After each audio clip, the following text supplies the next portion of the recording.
एक बड़ी खबर आ रही है रेड सी से। अमेरिका ने अपने युद्धपोत को 8 अक्टूबर के बाद इजराइल की मदद के लिए समंदर में तैनात किया था, जिस पर जहाज उतर सकते हैं। एक बड़ा युद्धपोत था। इस युद्धपोत को अमेरिका अब वापस अमेरिका लेकर के जा रहा है। उसका पैकअप कर लिया गया है और वो वहां से रवाना हो गया है। तो सवाल यह खड़ा हो रहा है, ऐसे में जब अमेरिका ने रेड सी में कई मुल्कों के साथ मिलकर के हूतियों का मुकाबला करने और हूतियों के जरिए जिस तरह से नाकेबंदी की जा रही है इजरायली पानी के जहाजों की, और उस पर जिस तरह से ताबड़तोड़ हमले किए जा रहे हैं, उनको बर्बाद किया जा रहा है। हालांकि अमेरिका ने कई हमलों को नाकाम किया है और कल भी इस तरह की एक खबर आई कि हूतियों के ऊपर अमेरिका ने मिसाइल दागे, जिससे एक जहाज में जो सवार थे उसमें से 10 लोगों की शहादत हो गई है। यह खबर भी सामने आई है। लेकिन दूसरी खबर यह भी सामने आई है इसी दरमियान कि यमनियों ने एक इजरायली जहाज को नेस्तो नाबूद कर दिया है। उस पर मिसाइल दागे हैं, कामयाब हमला है और पूरा जहाज आग के हवाले हो गया है। लेकिन इससे बड़ी खबर जो मैंने आपको शुरू में बताई कि आखिर ऐसी क्या मजबूरी हुई, यह डिसीजन अमेरिका को क्यों लेना पड़ा। 8 अक्टूबर को हमले के तुरंत बाद अमेरिका ने अपना यह वारशिप जो है वो समंदर में उतार दिया था और इजराइल की इस वारशिप से लगातार सुरक्षा की जा रही थी, उसकी मदद की जा रही थी। और इसी वारशिप से बहुत सारे जहाज इजराइल भेजे जा रहे थे सामान लाद करके, फौजी सामान लाद करके। तो अब ऐसा अचानक क्या हुआ कि जिससे अमेरिका को अपना यह जहाज वापस अमेरिका बुलाना पड़ा है। इसके पीछे शायद अभी कल जो हमला हुआ है यमनी जहाज पर और उसमें 10 यमनी मारे गए हैं, तो उसके बाद अमेरिका को वार्निंग दी गई है, जबरदस्त वार्निंग दी गई है और यह कहा गया है कि अब अमेरिकी जहाजों को भी नहीं बख्शा जाएगा। तो शायद इसी से खौफजदा होकर के अमेरिका ने अपनी यह शिप वापस बुला लिया है। यमन एक घायल शहर की तरह दहाड़ रहा है जब से यह हमला हुआ है। इजराइल और अमेरिका सबके होश उड़ गए हैं और अभी अभी यमन ने फिर से ब्रिटिश तेल जहाज को निशाना बनाया है। इजराइल के बाद यमनी हूतियों ने अमेरिका के खिलाफ बिगुल बजा दिया है।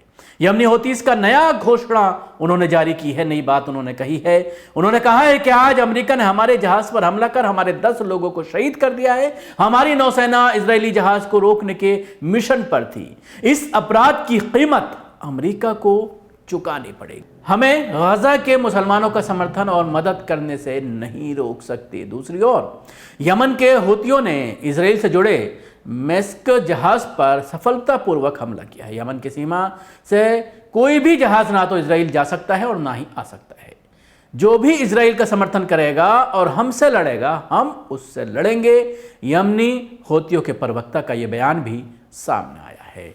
गजा में युद्ध और क्षेत्र की स्थिति को देखते हुए संयुक्त राज्य अमेरिका ने अपने सबसे बड़े विमानवाहक बेड़े को संयुक्त राज्य अमेरिका से वापस करने की घोषणा की है। यह घोषणा रविवार को हुई है। हालांकि अमेरिकी सैन्य प्रवक्ता ने कहा है कि इस बेड़े की वापसी के बाद भी अमेरिका इस क्षेत्र में विनाशकारी हथियार और सैन्य बल बनाए रखना चाहेगा।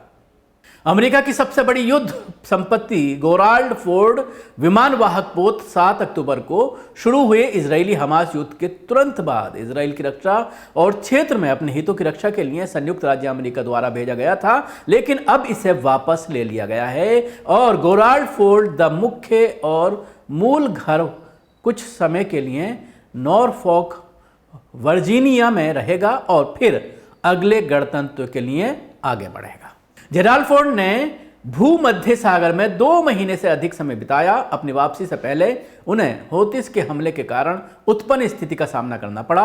इससे समुद्री यातायात को काफी सुरक्षा मिल रही थी। अमेरिकी द्वारा बेड़े को वापस लेने की घोषणा के बावजूद कई निश्चित तारीख नहीं दी गई है कि बेड़ा अमेरिका में कब आएगा। हालांकि इससे आने वाले दिनों में अमेरिकी रणनीति में बदलाव का आभास जरूर हो रहा है। और ये बात जिस तरह से हम बार बार कह रहे हैं कि अमेरिका हाथ डाल करके इस जंग में इजराइल का साथ दे करके कहीं ना कहीं अब पछता रहा है, अब परेशान है, क्योंकि पूरी दुनिया में इजराइल की तो बदनामी हो ही रही है। इजराइल को आतंकी घोषित तो पूरी दुनिया में कर ही दिया गया है। पूरी दुनिया इस जुल्म के खिलाफ खड़ी है। खुद अमेरिकी लोग खड़े हैं, खुद अमेरिका के 40% नागरिक इस जुल्म के खिलाफ हैं। उसके अलावा यूरोपियन कंट्रीज ने अपना हाथ खड़ा कर दिया है। अब सिर्फ अमेरिका इजराइल के साथ खड़ा है, लेकिन अब वो भी धीरे धीरे अपना हाथ जो है वो खींचता हुआ नजर आ रहा है, क्योंकि जो बाइडन को ये लगने लगा है कि अगले साल होने वाले राष्ट्रपति चुनाव में उनको इसका खमियाजा भुगतना पड़ सकता है। और विदेश नीति में एक नाकाम